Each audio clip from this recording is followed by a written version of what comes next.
Seekers and travelers of the infinite, we gather here to peer behind the material veil and contemplate the sublime architecture of the soul's journey. The knowledge before us illuminates the non-corporeal state, that luminous interval between our earthly pilgrimages where the spirit, liberated from the poorly fitting garment of the flesh, prepares for its next ascent. The nature of the discarnate soul. When the soul separates from the body, it does not always return immediately to the crucible of rebirth.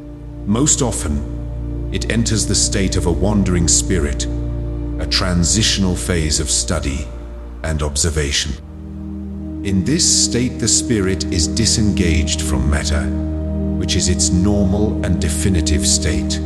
This interval can last from a few hours to thousands of centuries, yet it is never eternal. Sooner or later, the spirit seeks a new existence to further its purification. For the highly evolved, this transition is a moment of profound clarity. For others, it may be a period of confusion as the material veil slowly dissipates. The perispirit and universal perception. To understand how a spirit feels without a nervous system, we must look to the perispirit. This is the quintessence of matter, a fluidic link drawn from the universal environment that unites the spirit with the body. Generalized sensation. In the spirit state, perceptions are no longer localized in organs, but are attributes of the entire being. Universal lucidity. Spirits possess a universal lucidity that embraces space and time. They see not by external light, but by their own inherent radiance. Thought as speech. Communication occurs through the universal fluid, a sort of celestial telegraph line where thought is transmitted with the speed of lightning.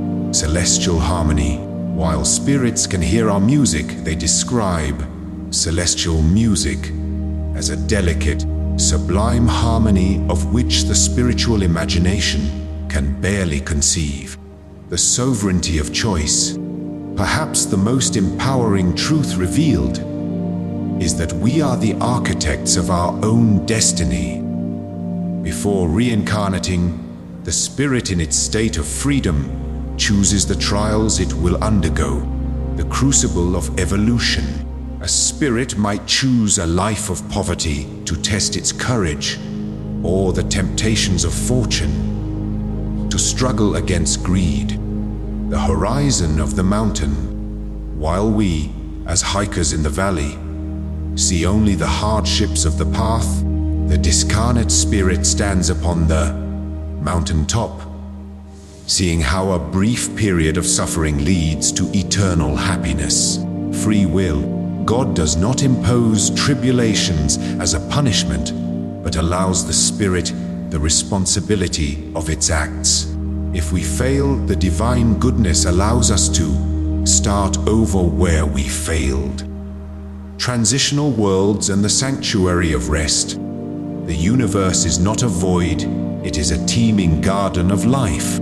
There exist transitional worlds, specific layovers or campsites, intended for non-corporeal spirits to repose and educate themselves.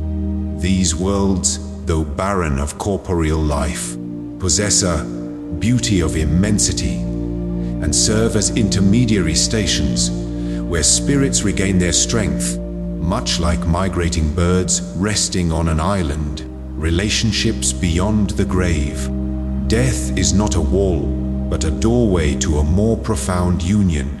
Recognition. We recognize our loved ones by the individuality of their perispirit. Sympathy and affinity. Spirits are drawn together into families by sympathy and purpose. The concept of eternal halves is clarified as a metaphor. No soul is incomplete without another, but perfect harmony of instincts creates a union that is a source of supreme bliss.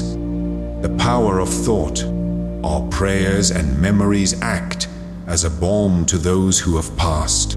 They are sensitive to our love, and being remembered adds to their happiness. Conclusion: our existence is a transitory and temporary phase of a much grander spirit life. We are encouraged to conquer our animal passions of envy, jealousy, and pride, to detach from matter even while we inhabit it. By doing so, we ensure that when we eventually leave this fitting garment, we step into a realm of ineffable happiness, greeted by those we love, moving ever closer to the radiant perfection of the infinite.